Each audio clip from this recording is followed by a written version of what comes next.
I am proud and happy to do what I did. I am very glad that I succeed to do what I did.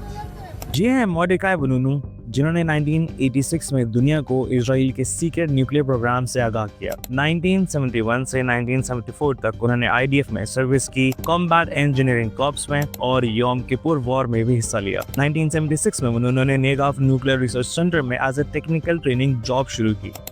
Officially ये एक textile factory के नाम से जानी जाती थी। वहाँ उन्होंने प्लूटोनियम एक्सट्रैक्शंस और वॉरहेड सफेयर सीलिंग्स जैसी एक्टिविटीज देखी और इस सीक्रेसी से पर्दाफाश करने का सोचा। नवंबर 1985 में वनूनू ने डिमोना के 60 सीक्रेट्स फोटोज लिए और अक्टूबर 5, 1986 को द संडे टाइम्स में पब्लिश किए, जिसमें उन्होंने 100 से 200 इजरायली न्यूक्लियर वॉरहेड्स के साइज रिवील किए। इस रिवीलेशन ने ग्लोबल न्यूक्लियर ट्रांसपेरेंसी डिबेट को छेड़ दिया पूरी दुनिया में। राइट आफ्टर दैट वनूनू क्रिश्चियनिटी में कन्वर्ट हुए और अपना नाम वनूनू से जॉन क्रॉसमैट पे चेंज किया और इजराइल छोड़ दिया। Right after that when Vanunu was in Rome, उनको वहां से अगवा किया गया मोज़ार्ट के जरिए ड्रग करके और एक शिप के जरिए वापस इजराइल लाया गया।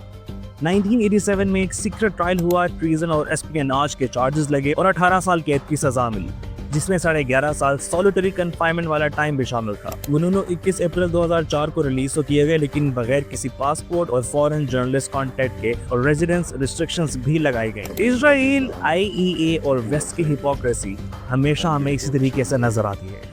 हमेशा इसी तरीके के विसल ब्लोअर्स ही दुनिया को आगाह करते हैं आने वाले खतरात से। 1975 के साउथ अफ्रीका के मीटिंग मिनट्स सजेस्ट करते हैं कि इजराइल ने प्लूटोनियम को वॉरहेड्स ऑफर किए थे।